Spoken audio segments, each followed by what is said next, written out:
Hello and welcome to Days of Learning podcast. I'm your host, David Nelson, and it's so good to be here today.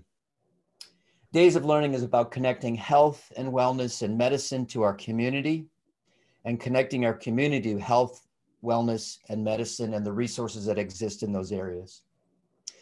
These are about local issues for the local people and the local health space. We're so pleased to have sponsors for the show. The show is sponsored by the Center for Disease Control and Prevention, the 1815 grant, the State of Wisconsin Department of Health Services, and MCOP, Milwaukee County Organizations Promoting Prevention, and of course, my big sponsor, as well as a couple of others, MCW, the Medical College of Wisconsin, Knowledge Changing Lives. You know, on this show, we often will have medicine and health. We will have nutrition. We will have physical activity. We will have community-based organizations. But I think this is the first time that we are combining all of the three. And our show is called Farming and Medicine Connections to Community.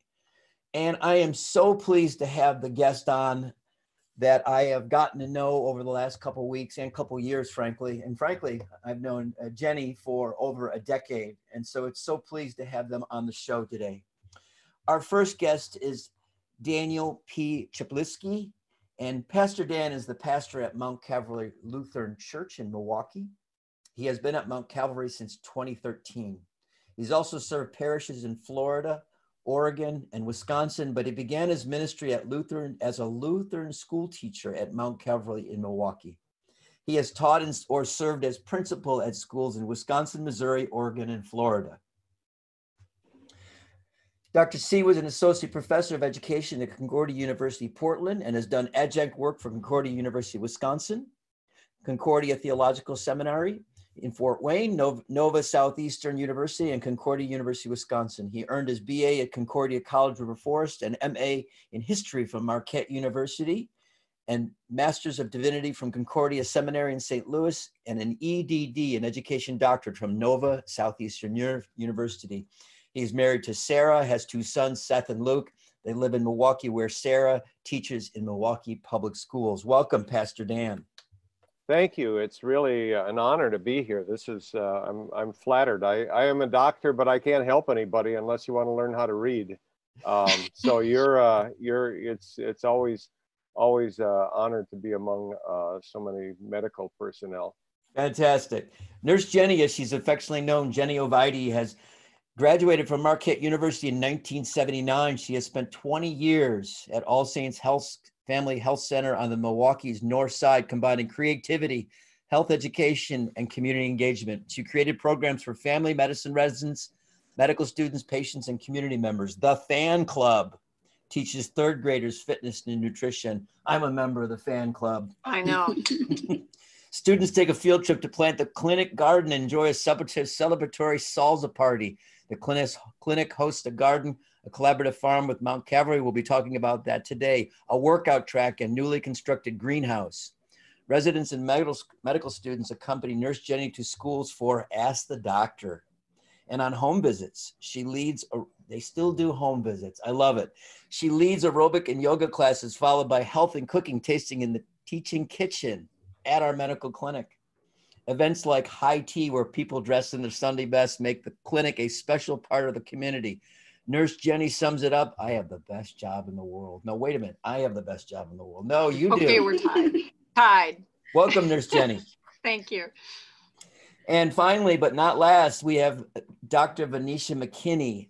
Dr. Venetia McKinney, originally from Saginaw, grew up in Midland, Michigan. She has a bachelor's degree from Michigan State University. My father-in-law is a Michigan State graduate.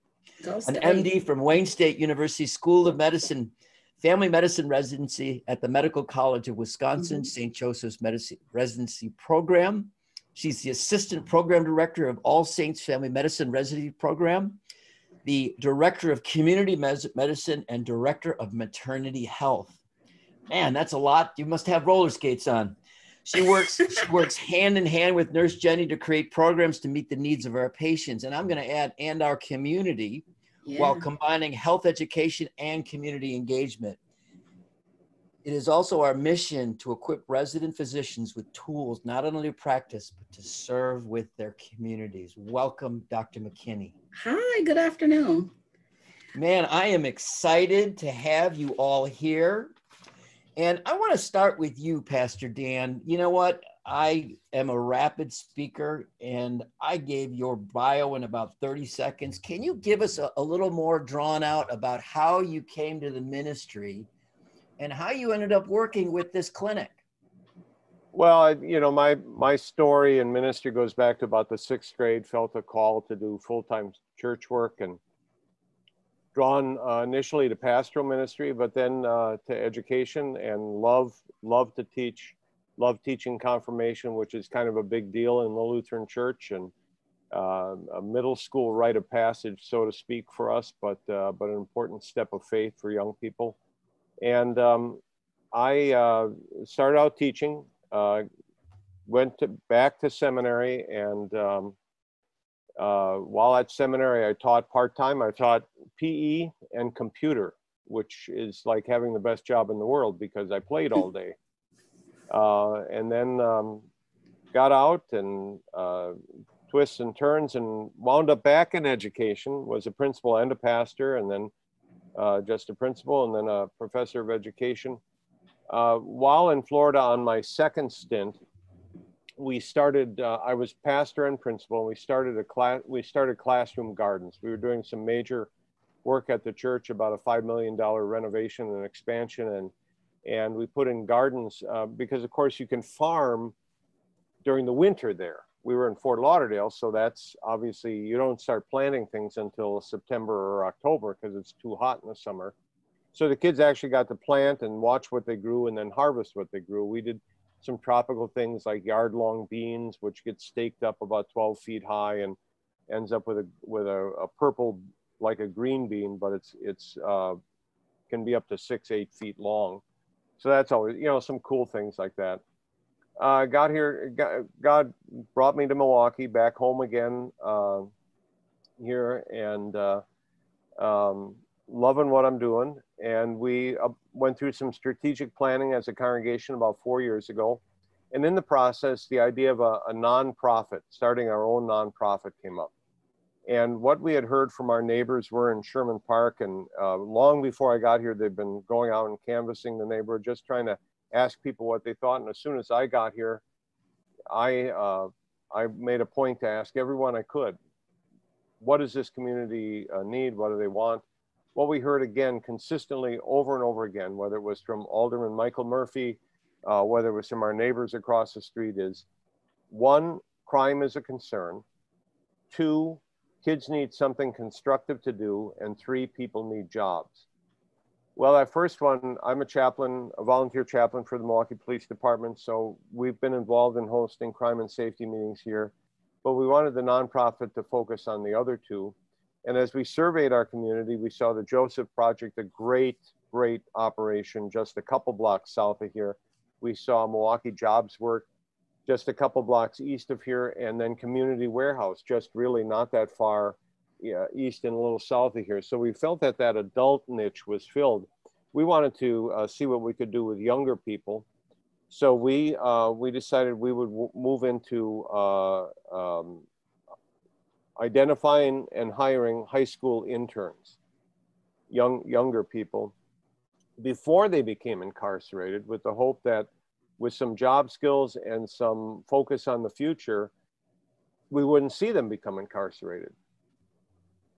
So we floated the idea of a farm to hospital and community program to Kevin Kleesner, who's the CEO over at St. Joe's. I had gotten to know him, had a connection with him, and I gave him an executive summary. Well, the funny thing about that is I didn't have anything except an executive summary. I had no larger program to go with it. I just had an executive summary. He loved it, and he was able to put us in contact with someone. So we got a small, about the size of a house lot across the street from the emergency room at St. Joseph. Now, our first year we dove into that. Then he introduced us to the folks at Ascension All Saints. Turns out that Sandy Olson had a connection to Mount Calvary going way back. And we're right now cultivating and growing food on about 0.45 of an acre at the Ascension All Saints site. And then we've got another about 0.2, 0.25 of an acre we're going to put under cultivation next year. Initially, we brought the food to the hospital. They used it in their cafeteria. With COVID this year, we haven't been able to do that. Basically, we have a few farmers markets. Our first one is next Tuesday this year. And mostly our food has been going to help people with food insecurity.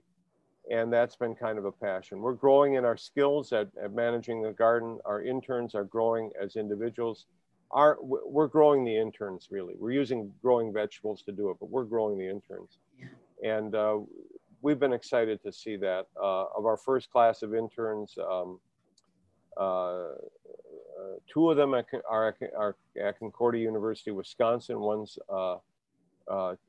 taking up nursing, and the other is taking up, I think, psychology. And then another one's at MATC, and Jason is working on his music career. He's quite a musician besides. So we're pleased to see them. And then our next group of interns, you know, we've got many of them back this year, and then hopefully we'll have a 4th class next year. So, you know, I'm just very interested, and we'll go into this a little bit later, but you in this first 5 minutes have talked about so many connections to community, so many organizations, whether they be in the medicine or healthcare space or other form of wellness, expect people to come to them, even churches and community-based organizations. But you did the opposite. You asked the community what they needed, what they wanted. And that idea of something to do for the youth, crime, and jobs is something that can be relevant to all of us, including all those of us in the health space. So that's really interesting that you did that. There's Jenny. It's a good, go ahead, Dan. There's an interesting issue that churches are constantly facing, and it's about inward focus and outward focus. The nature of any organization, whether it's Kiwanis or Rotary or a hospital or a clinic, is to focus on the internal environment, because that's where you spend most of your life. That's what grabs your attention. Frankly, in churches, that's what I get affirmed for. I get affirmed by people because I did a good job inside. It is imperative, if we're going to remain true to our calling as a church, in my mind, we've got to have an external focus. And I was intrigued by hospitals and clinics finding that same tension between the inside and internal and external environments. That every organization faces that, not just churches. So, well, frankly, the person you follow is told you to go live your life sent, didn't he? Yep. Yeah. Exactly. Exactly. Nurse Jenny, this is a really good tie-in because I know of your work and your connection to the community. Tell us your story. Tell us about how you've gotten to this point and how you've gotten to work with Pastor Dan in this space. Okay.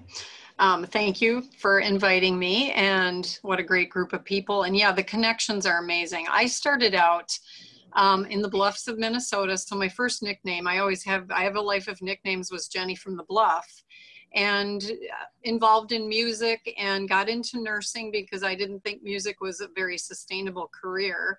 So I was the guitar lady for a long time. And then I got into nursing. The first 20 years, I think I spent a lot of time doing program development and behavioral medicine. But whatever I did, and this will lead into what I talk about next, is I kind of grew up in the holistic medicine, you know, whatever unit I worked on, whether it was a kids psych unit, I did the food, the exercises, played guitar, we watched movies, we dealt with the families, we had meetings, we lived, you know, in the same space a lot of the time. So I really have come in 40 years of being in healthcare believing that all of the person, its spirituality, every single part of us is so involved in health. And in the last 20 years, I found this, you know, best job in the world, magic job of being able to be a nurse, but be a teacher, be a role model, learn from the community, ask the community what they need, which is a great connection to what Pastor Dan is saying. And we, Dr. McKinney and I talk about how we're growing doctors here. So Dan said, I'm growing interns, and we always tell the kids we're growing doctors. We like water them while they're here for 3 years, and we have them come and do things.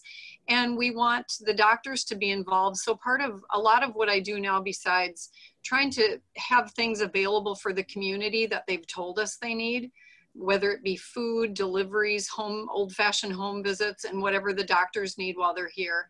But it's also helping the doctors that we're growing, basically, so that during the 3 years, they get to experience this. So when they move on, whether it's in our community or anywhere around the world, that we have these community-minded doctors that were attracted to come here because of what a unique space we have, and that they will in turn give, and it's like the tree branch effect, where everybody keeps going out and spreading all the gifts that they have.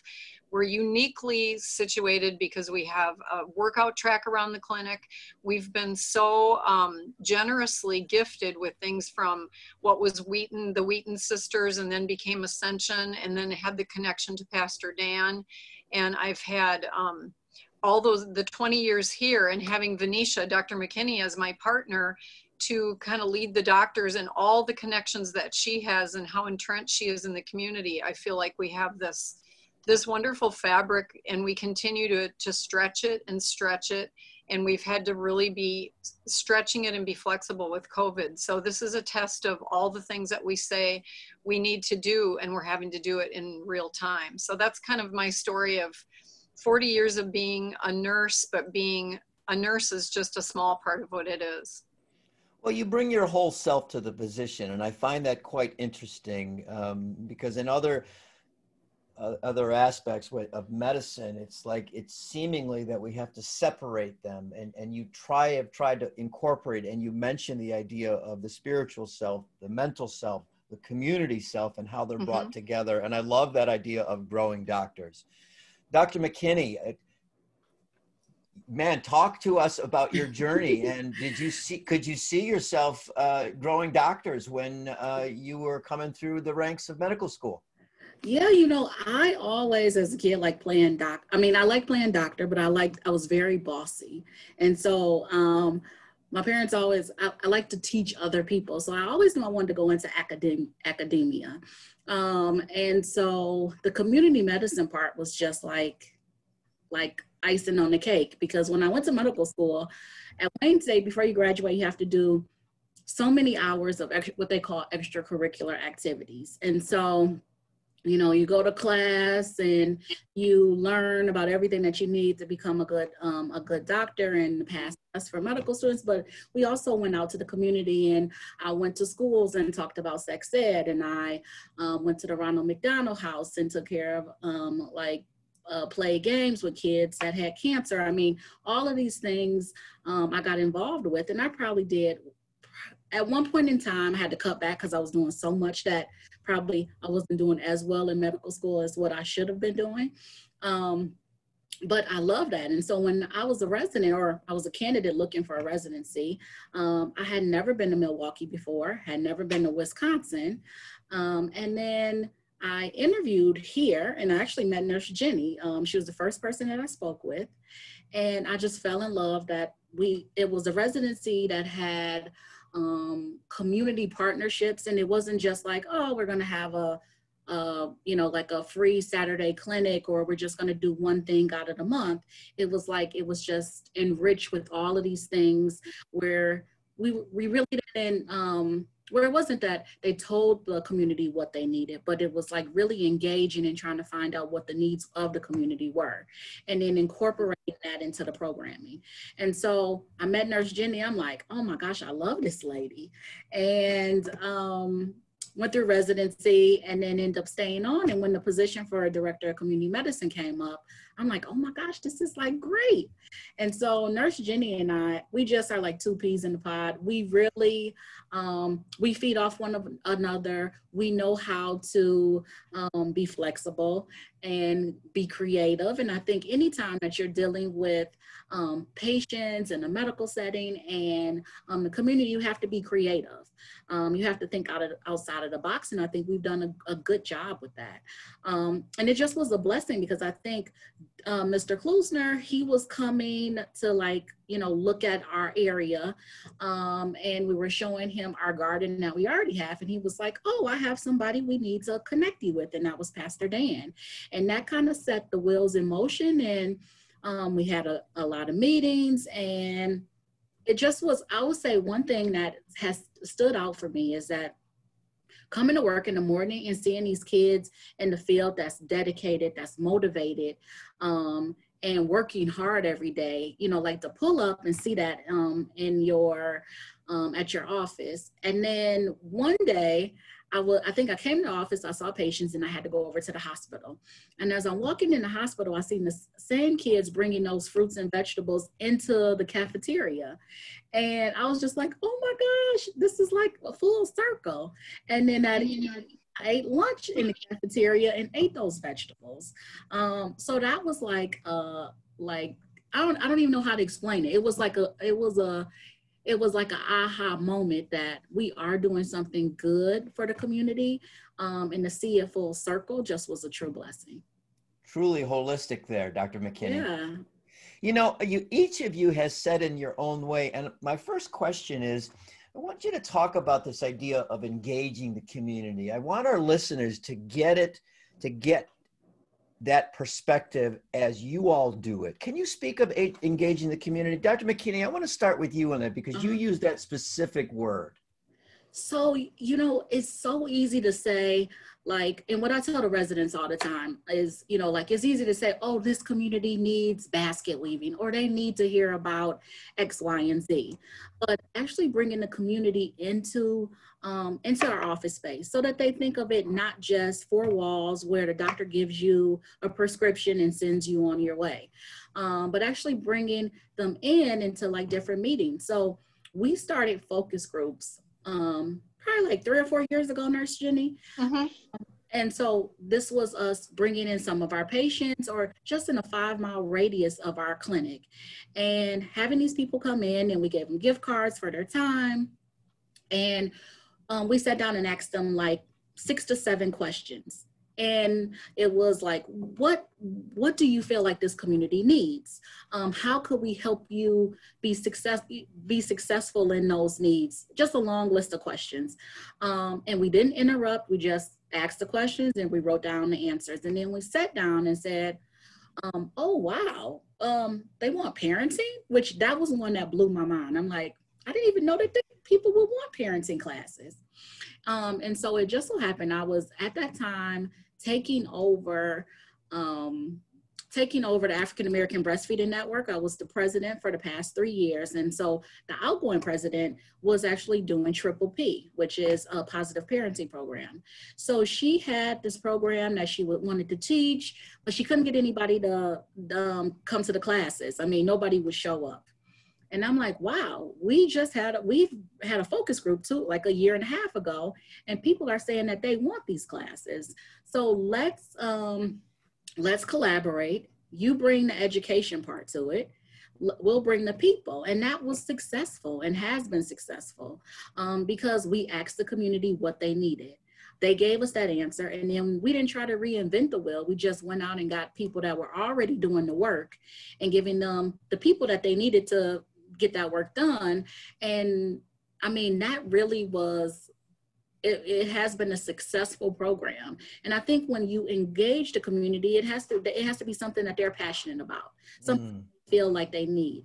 And then all the time you can kind of slip in some stuff that you think that is important, like, yeah, they do parenting courses, but then we also slip in some stuff with talking to kids about being nice to one another, or, all of those things. So I think engaging is all about you both having some mutual benefit. So you're checking off some marks for them, and they're checking off some marks for you.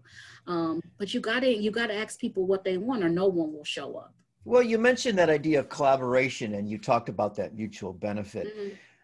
Dan, talk about your community. You had mentioned some of the things, this area called Sherman Park. Talk to our listeners about where you're located and what you see as a faith-based organization and what people have told you as you've engaged them? Well, Sherman Park is a kind of a mega neighborhood in Milwaukee. It's a collection of several neighborhoods that really were defined by the Sherman Park Community Association, which rose up in opposition to the Park West Freeway, which was slated to really vivisect this neighborhood. What is the anchor institution in Sherman Park is St. Joseph's Hospital. And anybody who knows anything about Sherman Park has got to own up to that. That is Sherman Park without St. Joe's is a pretty grim scenario. So we're committed to their success. I have moved my doctors into that network because I have had procedures there. Don't want to go into any graphic detail, but you know, because I have insurance, and I know a lot of the folks don't who come to St. Joe's. I know that's a good thing, you know. But Sherman Park is a multi-ethnic neighborhood. We have a very strong Orthodox Jewish community where Mount Calvary happens to be located in Eruv, which is it's too long to go into, but it's a big deal if you're an Orthodox Jew. Okay, we happen to be in that little bailiwick of area, you know, I've gotten to know Rabbi Torsky over at Beth Yehuda and made connections with the church a block away. We may not share the same theological point of view, but we share a love for this community. What we see here, though, is a higher than average incidence of negative health outcomes. So Kevin Kleesner can give you the stats, but the average age of first stroke at St. Joseph's Hospital is something like 60. The average age of first stroke at Elmbrook, which is an affiliated hospital, is like 80. Why is that? Well, so I you know, I'm not a scientist, I'm not you know, a medical doctor, but some of that I think is habits. Habits like smoking, habits like diet. And it seems to me that habit is about motivation, education, and opportunity. What I'm trying to do is to provide the opportunity for people to eat healthy and develop healthy eating habits in this community. Nurse Jenny, you know, Dr. McKinney, they can provide the education because they're best suited for it. The motivation is going to come from that individual who looks at the prospects of having a stroke at age 50 or living with hypertension or diabetes or any of those other, you know, somewhat preventable health issues. I'm going to provide the opportunity though. And, you know, I got nothing against potato chips, but there are better things to have for breakfast. You know what I mean? I do. And there are other things you can eat. And it's a matter of learning how to prepare them, but to have access to them. I think, you know, probably in our neighborhood, if you handed a zucchini or one of our Goldie squash, which is a really lovely golden type of zucchini, a summer squash like zucchini, they would look at it and go, what do I do with this? You know, I guess I can fry it, you know, but there are so many other things you can do for it that's healthy, that you will enjoy eating it, all those kinds of things. So we're trying to provide opportunity. Thank you for that sketch of your community and the multicultural aspects of it. Jenny, can you speak a little bit more about the community and knowing in the work that you do, you go in the schools, you go in people's homes. What's the community like from your perspective? What are you seeing around this idea of the opportunity that Pastor Dan speaks of?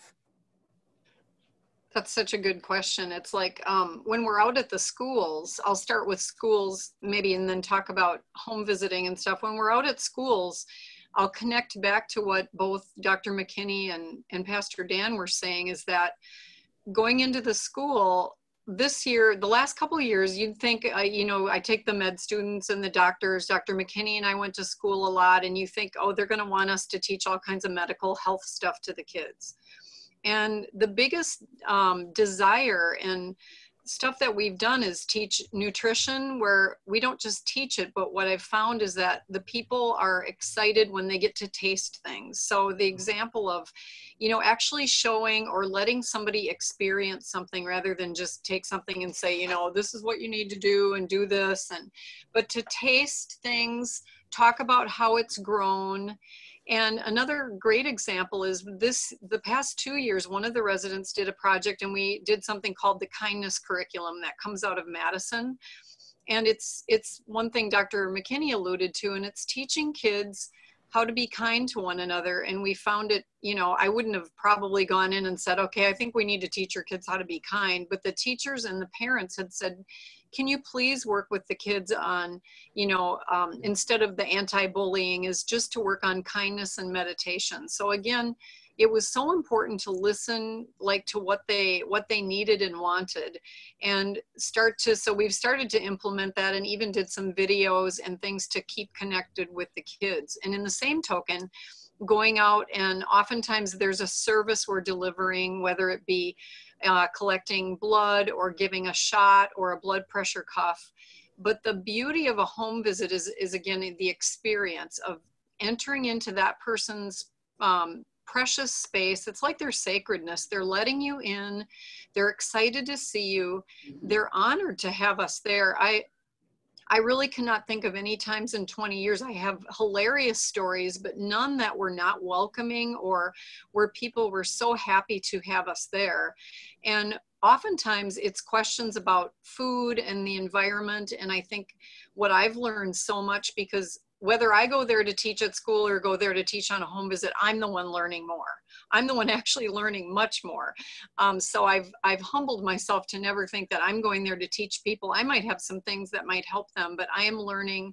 And the doctors go out, and this picture of what they see and experience on a home visit is something that they come back, and in every clinic visit from then on, or telephone visit, they have all that story in their head about the person's life, who lived in the house, what neighborhood was it in, was there a grocery store, was it different from what we thought it would be, oh my gosh, they lived alone, or they had different family members there. So the richness of taking all these aspects and putting them into health instead of having them all separated out, I think is what I see as the connection to the community. Is they're teaching us all the pieces that they have, and the things that need most help are sometimes not what we're going there to try to fix at all. And then we learn the social determinants of health, and all we're talking about with how these all make up a person's health and well-being.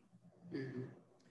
Jenny, I want you to tell everybody about the time we were in the classroom, and I've been in the classroom with you, and we had that little girl so many years ago who was crying. Do you remember that story? Oh, we had med students there. And one of the young third years, the kids all call those the 19th grade doctors, because they're in the third year of medical school, and that they love hearing that that's what they're known as. They're in the 19th grade, and the kids know that that's the year that you have to figure out what kind of a doctor you want to be. And sometimes when we're getting ready to go out to school, the 19th grade doctors freak out a little. They're like, oh my gosh, I didn't prepare. And I'm like, these are elementary school kids. They just want to be by you. They want to ask you questions. And sometimes there's some kind of a spark or a connection. Who knows what it is? If it's, godliness, where a child will connect with somebody. And in that case, I believe it was a young man, and this little girl pulled him aside crying and started telling him about abuse she had encountered. And he was open, he was listening, he was gentle. We don't know, he said, I don't know why she picked me, but there was something that drew her. And that wasn't an uncommon thing that would happen for a child to just pick one of us and tell us secrets or things that were bothering them because they felt safe. And we followed through, and it was quite, because we were able to get some help and get someone else, because there happened to be a really wonderful school psychologist there at that time, who inspired my daughter to become a school psychologist. And it was followed through on, but it was a magic moment of being there at the right time so that you can help something heal. Thank you. It was experiencing something. Dr. McKinney, can you talk from a medical perspective about the community that you serve? Pastor Dan talked about the average stroke rate of those who are entering St. Joseph's. Tell us a little bit about what you're seeing as a medical doctor from the community, from this disease, and even from the health and wellness perspective. Okay. Well, you know what the thing is, it just so happened like this past week, a lot of my patients I've been seeing in office have been well child visits. And I want to say probably out of the 7, well, if I go about my visit from yesterday, I had 7 well childs, and probably 3 of the 7, the children had gained some weight since they've been home, not going to school, not really having structure, and dealing with the pandemic. And I mean, we forget that with this pandemic, it's definitely affecting adults because they're worried about financial things. They're worrying about their job. They're worrying about what are they going to do for childcare, depending on the school is going to be virtual or a combination of virtual or in person. So we think about parents. And so on my schedule, I'm seeing a lot of parents that are worried, that are, hitting all the ticks for maybe depression or some acute stress disorder. But the other thing that we forget about is these children, because they're missing the structure that they might need. They're missing their friends, just like, if you see a friend every day at school, and you're missing your teachers. And a lot of them are just eating. And so I have seen, just with COVID alone, a lot of my adults becoming more depressed. I've also seen a lot of my kids gaining so much weight. So I recently, one of my patients, I've been taking care of her since she was like 7. And so I saw her yesterday. She's 16 now, and she's gained so much weight, like 15 pounds in the past year. Okay. And most of that in the past couple of months. And so definitely we're seeing the result or the effects of the pandemic right now across the board with our patients. And then I think depression is some things that are popping up just because it's a change and people are trying to figure out how to meet what they need, how to get stuff done that they need to get done, without having some of those same processes in place that they've had before. But definitely nutrition is always a thing. Hypertension, I'm definitely I see a lot of patients that have hypertension, that have diabetes, those that really need help. And one of the things that we have done at our office is we've had stakeholder meetings and trying to hit on those social determinants of health. And one of the things is we know that our office is located in a food desert. So like today in our office, actually from 2 to 3:30, we have the mobile market that's coming. So Nurse Jenny and I and Sandy Olsen, we sat down and was able to collaborate with the Hunger Task Force, where they are actually bringing like a semi truck to our office that is a grocery store. And our patients are able to, well, they're not getting on now, but they're able to get a list of stuff that's on the store. They fill it out and someone shops for them, and our patients are able to use their EBT or their WIC or whatever and then our office is also able to give one of our families a gift card so they can shop for free. So definitely hypertension, diabetes, obesity, depression, those are all things that I am seeing, and it really does affect our patients because like I was telling my patient yesterday, the 16-year-old, I'm like, you don't have diabetes, you don't have hypertension, but grandma was sitting right next to her and was like, well, I have all of those things and we need to make some changes. And not really, and what I was explaining to her is like, I'm not telling you that I want you to be anorexic or I want you to starve yourself. We just got to make better choices. So I was able to, over my lunch period, kind of sit down and say, okay, instead of eating potato chips, why don't we do this? Or even, like sometimes we eat so fast, we don't even give ourselves a chance for the brain to tell us, hey, that's enough, stop. So that's me. Me too. So I was telling her, I'm like, okay, I want you to eat. And if you want a second helping, I want you to wait 30 minutes. if after 30 minutes, your brain, if you're still hungry and you still want that extra pork chop or whatever it is, then you can have it. But let's wait. And so I actually called her today and she was like, I've been doing that, Dr. McKinney, and you're right. I'm not feeling as stuffed now after I get done eating. So that was just in one day. So I think really it comes down to educating our patients and not making judgments, because it's easy for me to say, like, that's crazy for you to eat all these potato chips. It's crazy for you to overeat. But actually trying to figure out what is the barrier? What is causing you? Because it's always something that is causing whatever the effect is. Just trying to figure out what are the barriers. The barriers might not be that they probably don't want to eat potato chips, but guess what? That's the closest thing to my house. That's what I have access to. So it really is great that we have this mobile market coming in, and we have these pop-up markets that we're going to be, one is going to be at our office, so that patients can get an opportunity to pick those right things. And then with us having a teaching clinic in our clinic, not only pick the right things, but learn how to cook those things. Everything tastes good fried, but there's some stuff that tastes good grilled with a little bit of olive oil on the grill, or, some things that's roasted in the oven.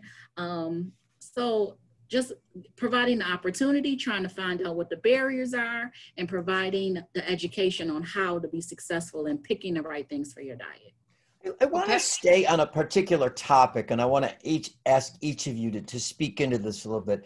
Dr. McKinney, you started off by saying, some of my patients are worried and they have stress disorders and anxiety and depression. For our audience who is the community, what is that? And can you each speak into that idea of stress and anxiety? Because I think we can all relate to it in this idea of the pandemic and the things that we're going through from the racial injustice that exists. But what is this thing that you talk about, stress and anxiety? Right. So, I mean, it manifests in so many ways, so it could be that you're eating more, you're eating less, that you feel down, like it's no reason. It might be a reason that you feel down, but in some aspects, you might not even have a reason. You just wake up and you're like, I don't want to get out of the bed, and I feel depressed. It could be you not getting pleasure out of the things that you used to get pleasure out of. So if you love playing spades or love playing cards, and now you don't want to do any of those things, then that would be that could be a symptom of depression. If you are having, I have patients that they don't have like an idea that they want to kill themselves, but they are thinking like, I would probably be better off if I wasn't here. So all of those things, not being able to concentrate, falling asleep or staying asleep, just feeling down, feeling sad, and not being able to come out of those things. Because sometimes, like, we all could feel down, we can all feel depressed, but you're able to pull yourself out of that. But when you're not able to, and it is affecting you doing your everyday living, so it's affecting you where you can't enjoy your children, you can't laugh at a joke, so those are all things that can affect you and could be a sign of stress or depression, or acute stress disorder, all of those things. And I think one of the things that Dr. McKinney's saying that's so important is behavioral medicine is one of my absolute loves. And when we're talking about going through a pandemic together and all the things that are going on, you mentioned at the beginning, the racial inequality and the economic depression, which makes all the problems that we're talking about worse, is that you can tell people, of course, it's going to be normal to have some external things causing us to be depressed, and everybody in their own way. But there are also times that nothing can be wrong and you can still have genetic factors. But mental health is very different for people than if you have high blood pressure, and people are much more willing to say, okay, my blood sugar's high, here, the doctor's going to give you this. And people are so hard on themselves because mental illness can be so cruel because we don't see it in the same light as you deserve to feel good. Your brain chemicals aren't working right. And so sometimes it's such a it's such a giving permission to people to try to explain it like, okay, if you had high blood sugar, you would take medicine from your doctor, and you deserve to feel good and to be able to take something to feel better. And I think Dr. McKinney did a great job of saying, we are all going through some things, and where it's at the point where you're not functioning anymore. Many of us are functional and we have support and we have coping mechanisms. But when you're not able to do the things that you normally do, that's what I always tell people. Are you anxious a little and you're talking about how the world is really sad and dangerous right now for so many people? Mm-hmm. Or are you not sleeping at night? Or are you not eating? Or can you not go to work and function okay? Or are you crying at the drop of a hat? And those are some of the things. Mm-hmm. But to end my part of this and let someone else speak to this too, is it's such a big deal to give permission to people to take care of their mental health, because it's wrapped up in everything else. You know, high blood pressure, anxiety, they're like this. Pastor Dan, can you speak as from your faith perspective about these concepts of worry, stress, anxiety? How does it show up in people that you work with on a daily basis? I think there is a spiritual component to all of this, but unfortunately, the maybe most superficial response is counterproductive. Jesus said, "Cast all your cares on me, for and we, so worry. Now you got to worry because you're worrying too much, Right. For me, and my own personal, spiritual point of view, grace is pretty central to everything I want to talk about. And unfortunately, the hardest person we give grace to is ourselves. It's very difficult sometimes to give grace to ourselves. So you got to just say, maybe you're not going to be as involved as you were at church or in your civic organization or whatever, and that's okay. Wow, okay. Look at this, 42 minutes in, and I haven't asked you a single question. So maybe we should talk about this farm thing that we're doing. I love this. This is how this is how it meanders. And there is a point to all this, because these are the realities with which we're faced. These are real lives and real people that each of you see on a daily basis, that have thriving lives and sometimes just might be struggling, and they might not know where to turn. So hopefully some of this talking about stress and anxiety, and I like that notion where you all said if it affects you on a daily basis, maybe you should get some support there. And so maybe we can give some resources at the end of this. I want to talk about the farm, because I'm a farmer wannabe. And I grow some vegetables. What's that? You are a farmer. Yeah. I don't have a hat. I've seen Pastor Dan's hat, and I don't have a hat that's cool. Well, then we're going to get you one. I spent the first year with the tops of my ears sunburned for 5 months, so that's why I got that hat. I couldn't slather enough sunscreen on them to make it. Start us off on this farm and what it is, and sure. What do you do, and how does it work? Well, the nice thing about doing this now, as opposed to maybe 10 or 15 years ago, a lot of people have moved into this space that's sometimes called market gardening or small farming. It's small carbon footprint. It's trying to really enrich the soil using organic techniques as opposed to chemical fertilizers or pesticides. There's a guy by the name of J.M. Fortier who in 2013 published a book called The Market Gardener, and basically he took his 10 years experience and put into that. Now he's been teaching this, and there are other people out there doing the same thing as far as teaching. Curtis Stone and a couple other people around who are doing this, and we're adopting those techniques. So we're attempting to develop the soil. The technology of it is we use raised beds that are 30 inches wide with 18-inch paths in between that are somewhat depressed. That's why our kids call themselves the trench angels, because they walk in these walking these paths that are somewhat lower in topography. We, by and large, we've got one mechanized piece of equipment. By and large, it's hand tools that does most of the work. We're getting better at it every year. We're doing more integrated pest management this year. And what's interesting, fascinating science of it is we're actually using two bacteria, one spinosad, which occurs naturally in soil and kills flying insects. It will decimate the mosquito population of your backyard if you want to do that, which you probably do.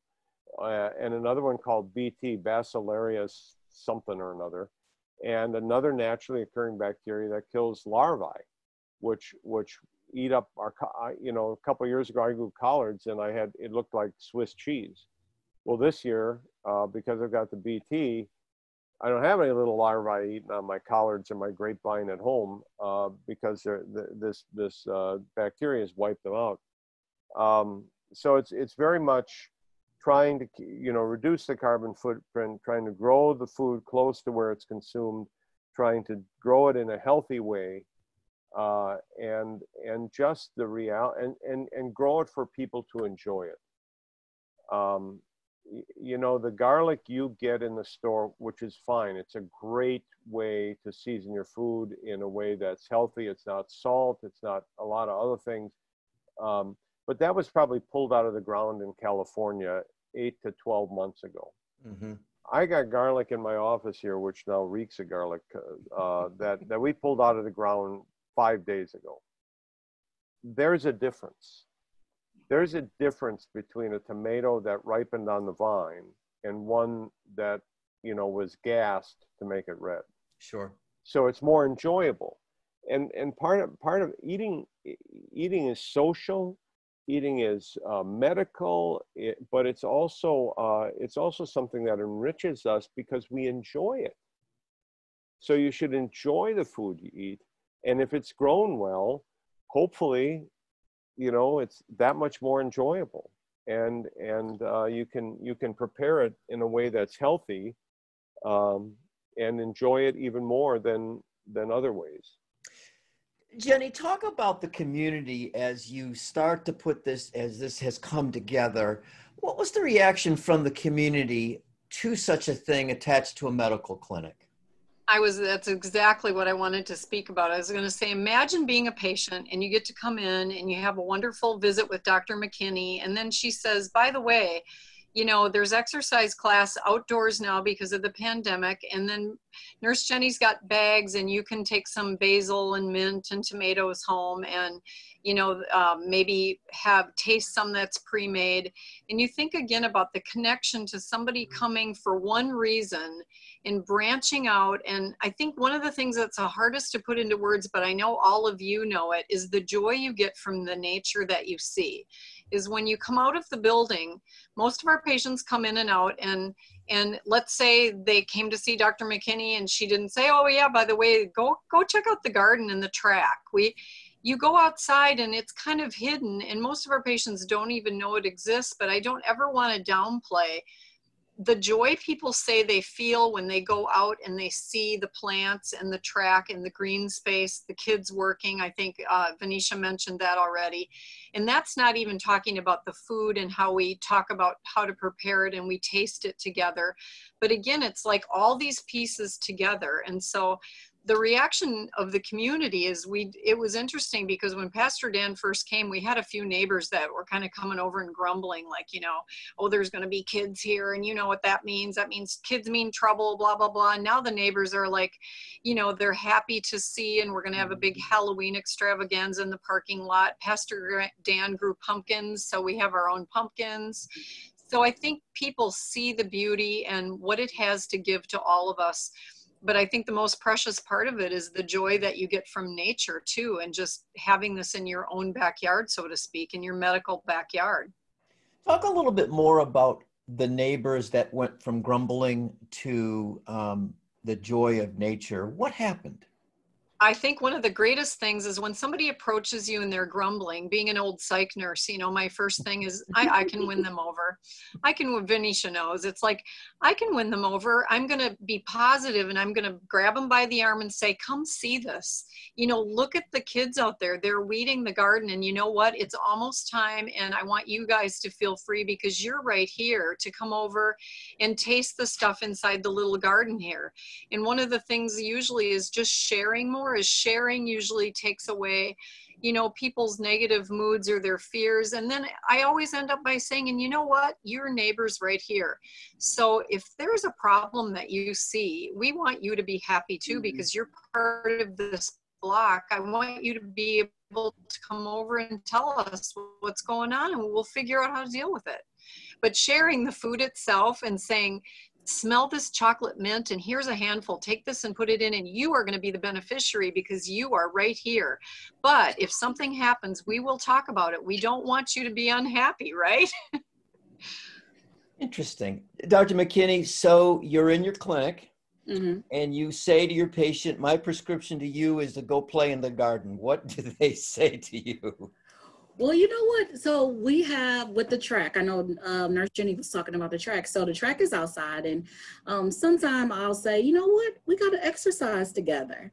And they'll be like, with you, Dr. McKinney? And I'm like, yes, we can go out on the track. We'll walk together. So we actually have a program that's called Walk with the Doc, which the track is right through the garden, right through through our garden. And then right on the other side is Pastor Dan's farm. And so they walk right through that. And so they're like, what? I didn't know I can actually, because I think patients, they think they can only see the doctor inside the four walls of the office.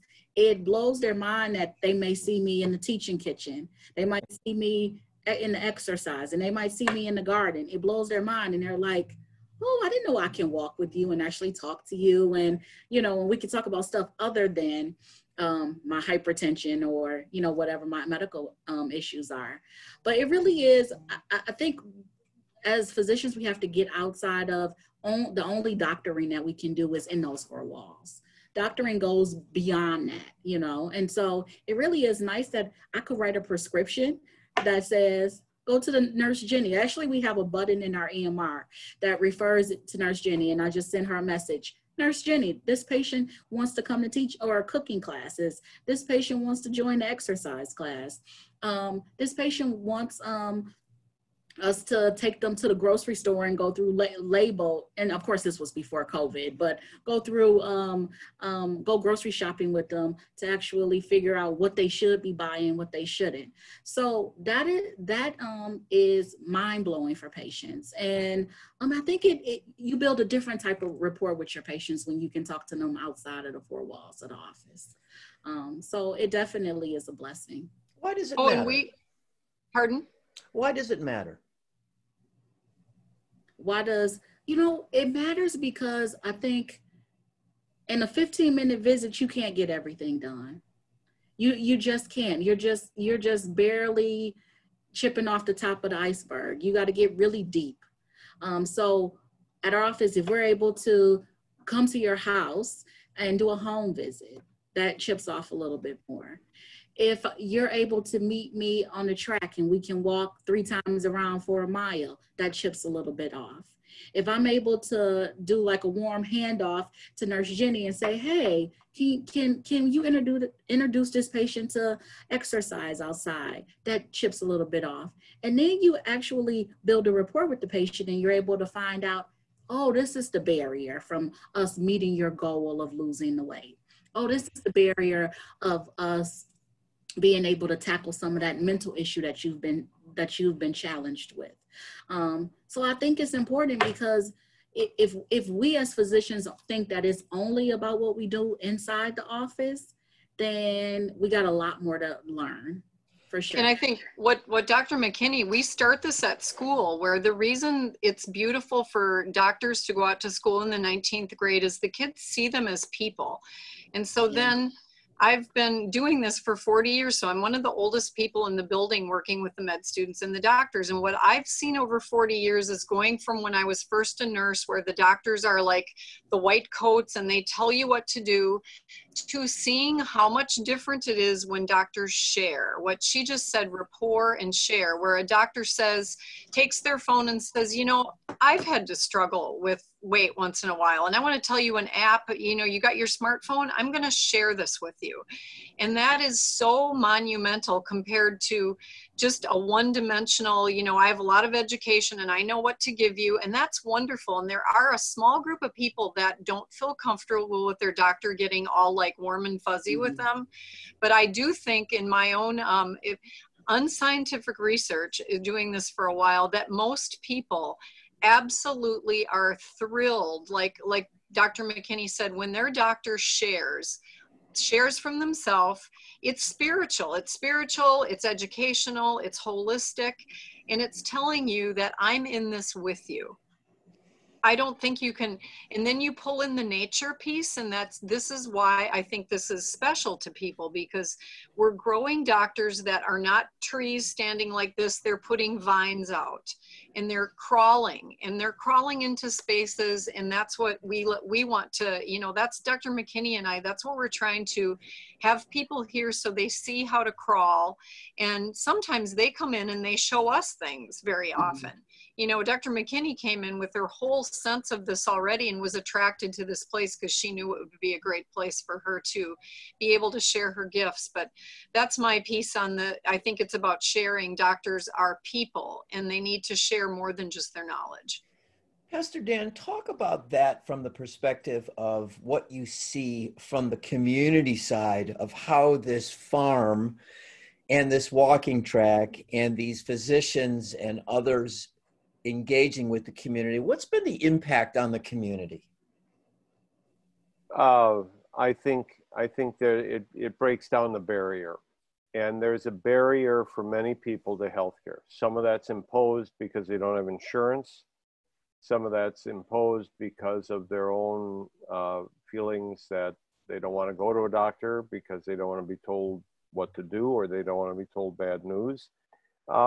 Some of that comes from the other side. You know, I think you know, you can own up to that piece, that the doctors sort of set themselves above. Clergy does the same thing. It's the same problem. You know, we've got to be like real people, all of us. And I think today more than ever, people want a pastor who's a real person, who can talk about struggles and their own journey of faith with the same transparency that they would like to be able to talk about theirs. There's an old story that pastors love to tell about doctors, and it's about a doctor who died and went to heaven. And when he got to heaven, St. Peter said, "I'm sorry, you're going to have to take off your white coat because we're all the same here." Well, the doctor very reluctantly took off his white coat. And that night he was at a party, and he looked across the room and he saw a guy wearing a white coat. So the next morning he went over to St. Peter and said, "Hey, I gave him my white coat. Why did that other guy have to put on his white coat?" And the guy said, "Oh, that's God. Sometimes he likes to play doctor." So, got it. Yeah. So, you know, there's a barrier that's set up there that, you know, you wear a white coat, I wear a robe and a clerical collar. There's a barrier, but we're all people trying to figure it out as best we can. Yeah. My working community says that, you know, people want to relate to you. And for those of us that are white, and for me, identify as a male, it's like you have to go humbly, and you have to go wanting to learn from people who might be different from you. I want to dovetail on this, Dr. McKinney. Okay. And Jenny, you talked about growing your physicians. What's the impact of this program on the early workforce that you're training? Well, you know, like coming in, the candidates, I mean, when they interview, they kind of already know, like, we are community based. We're engaged in our community. We, and the thing that Nurse Jenny and I say is, even when the residents leave, we still, if we had no residents, a lot of our programming would still continue, because this is what we love to do. And we know that it's something that our patients need. But the thing is, we can't just do this. And Nurse Jenny and I can't replicate ourselves and go all the places that our residents go. So when residents come, they already kind of got an idea that they want to be community and they want to be engaged with the community. So we bring in residents or future family physicians that that's important to them, and they want that to be a part of their training. So when they get here, we really try to figure out what their passions are. We know that people are able to do better work when they're passionate about their work. So being able to figure out like, oh, I really like working with kids, or the residents saying, oh, I really like working out, and or I really like teaching. So being able to get that passion and connect it with things that are needed, that the community is saying that they need is important to us, and that's number one. But I think as the years go on, my residents really, they build bonds with their patients, and they figure out that it's not that hard to be engaged with your community. So we really want to equip them with the tools that when they leave here, they don't stop their community stuff. They don't stop being engaged with the community. They don't stop coming up with creative solutions to problems. But we try to get them the tools so when they graduate here and they decide to practice wherever they go, that they know all I have to do is contact the school, because schools are always looking for someone to come in. They know that, oh, I need to get in contact with my church. I need to get in contact with the surrounding places of my office to see what their needs are and see if I can meet some of those. And even some of our graduates have like tried to get it in their contract where I do want a day off. Or I want a morning off where I can go to schools. So I think it's important that we equip them with the tools so they continue to do this work, but not only that, that they understand that, you know, they're not just charged with taking care of patients inside of the office, but they're charged with taking care of their community as well. Oh, I love that. Jenny, Nurse Jenny, add to that, please, about how you grow your physicians and what do you see? One of the neat things, a handful of years ago, one of the residents who had started the family dinner as a project, and she would have patients come in, and this has been a popular project. It doesn't happen as easily amidst the pandemic. She would have a family come in if, let's say they were somebody was a new diabetic in the family, and they would come in and we'd take recipes from the family, grandma, find out how they eat, do a home visit, cook together maybe once or twice, but they get to sit around that table and like visit with their doctor, like totally not in the clinic room where they're stripped down and scared about this new diagnosis, and really to find out who shops, what does the food taste like if you make it a little healthier. And this doctor ended up, when she interviewed, I was one of her references, and they wanted her to come out east, and they built her a kitchen, and that's the job. I mean, she literally got a kitchen built for her.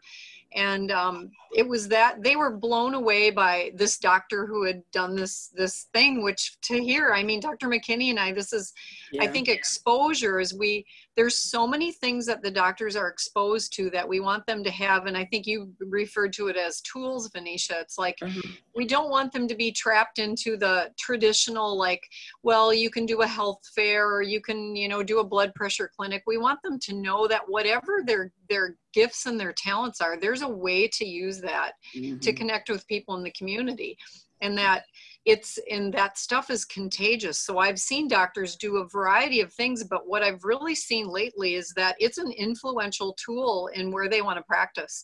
People are very, very impressed by the fact that they've done all these things, you know, or projects here, and they've done them, even if it's not their project, like something like the Halloween project. Somebody might run it as their project, but the thing that I think Dr. McKinney and I have seen in the last maybe 5 years is that all the residents help each other because it's contagious. Everybody wants to be a part of it. Everybody wants to help. And that's what we want to see, is camaraderie, because that's like we're a small community within a big community. You know, this is wonderful, and I'm excited about this. And I've been out by the garden and the walking track and been to the schools. It gives me a lot of hope about the connections that we make. And so I want to end with this question for each of you. What gives you hope? Pastor Dan, I'm going to start with you. I think obviously hope for for me is on one plane, a spiritual hope, a hope of an eternal life with Christ. That's a piece of it. But on a more temporal, shorter term point of view, there are a lot of people doing a little bit of good, as much as they can. And I think there is a cumulative effect of that when we can start to make these connections. So in our space, there's Alice's Garden and Victory Garden Initiative and Compost, Kids Grow Greens and Compost Crusaders and all these other things that are going around this community. It's a vibrant community in terms of urban gardening. It really is. It's quite exceptional. So I think everybody does their part, and we don't have to compete. We're all kind of pulling the weight we can in the right direction. I love that idea of the cumulative effect of connections. Nurse Jenny, what gives you hope? On a big level, I'm going to start big and go small. On a big level, I feel like there's hope because there's an organization that, you know, is connected to the hospital in St. Joe's and Ascension that actually not only encourages us to do this, but they stand behind what it takes to do this financially. That says a lot about where I want to work in that place. On a small level and personally, it's the small stories. Seeing last week, Pastor Dan's kids that work in the field wanted to know, like he said, what to do with the vegetables. So they put their masks on, they came in, and I cooked vegetarian pizzas, and I saw their face. What gave me hope was those beautiful kids sitting around the table going, oh my gosh, we grew this. This is really good. And Pastor Dan was making zoodles with the zucchini maker. And I felt at that moment, I felt hope that people see them working, they see the connection, they see us doing this, and we might be role models to them, but they're also role models to us. And they're the hope for the future for me is those kids. That's wonderful. Small stories and standing behind the organization. Dr. McKinney, you are a joy. What gives you hope? I think what gives me hope is being in a position where I can inspire other people to do the things that we're doing. What gives me hope is us growing residents that future family physicians that they'll go out and want to do these same things in the community that they decide to practice in. And I guess what also gives me hope is that it's easy for us to work in our own silos, doing our own thing, but when we collaborate, we can really make a difference. Wow. If people want to see the garden or come by the clinic or become patients, how do they do that? Anybody want to give me that information? Go ahead, Venetia. Okay, I was just going to say, so we are, our address is 2400 West Villard Avenue, and our telephone number is 414-527-8191. So you can come by and anytime, we're always here, Monday through Friday. You can come by the garden. You can also participate in any of the programs that we're having. And I will give, if somebody doesn't want to go through the main desk, my office number and voicemail that always tells like what's going on, what's up at the, going on for the clinic is 414-527-8237. And myself and Dr. McKinney, if Pastor Dan is here, I will make time to show anybody around because, the joy is in the sharing. Mm-hmm. Pastor Dan, how do people get a hold of you?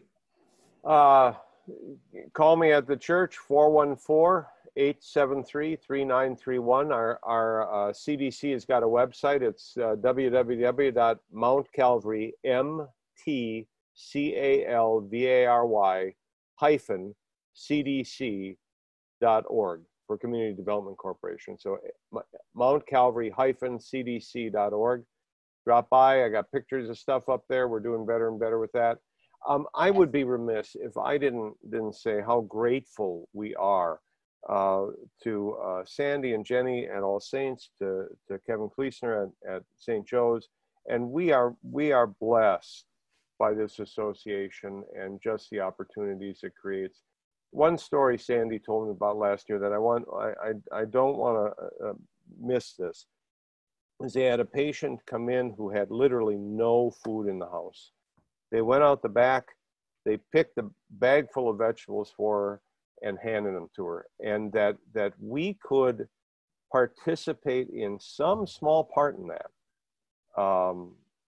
It just seems to me to be living out my calling as salt and light in the world. And it was an honor, a privilege, and I am so grateful for what these folks have done in allowing us to be a part of their community. So it's a thank team. you. Yeah. It's a team. We are grateful. Like Yes. Dr. McKinney, you said, getting out of the silos, and this is a team, and the more, it's just wonderful. We're so lucky.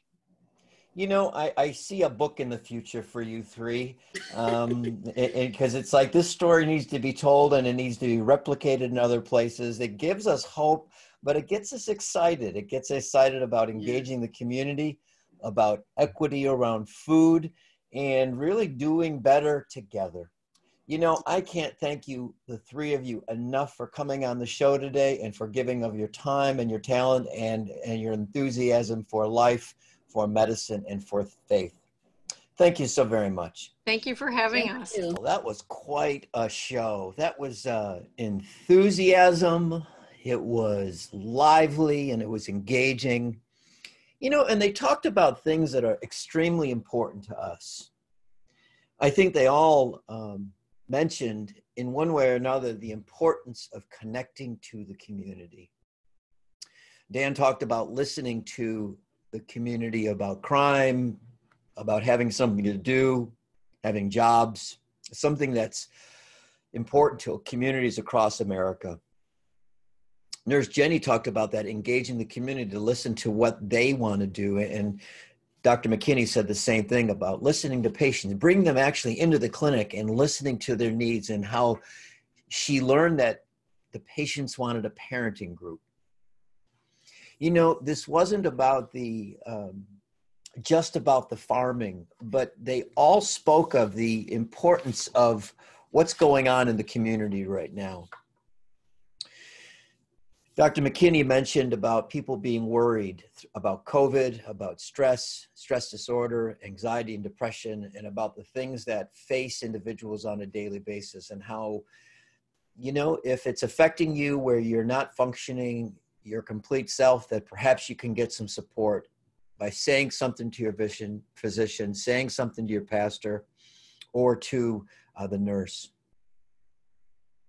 You know, we also saw here how people are changed as a result of this at this garden, and the connections that people are making, from the patients to the physicians and the nursing staff and the administrator, and even the hospital, vegetables being brought to the hospital.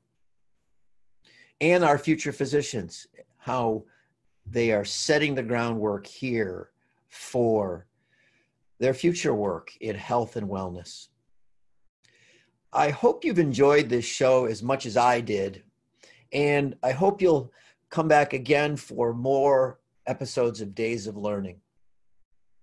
Until we meet again, may you continue to be blessed. May you continue to have good health and good wellness, and continue to be safe during this pandemic. Thank you. Goodbye.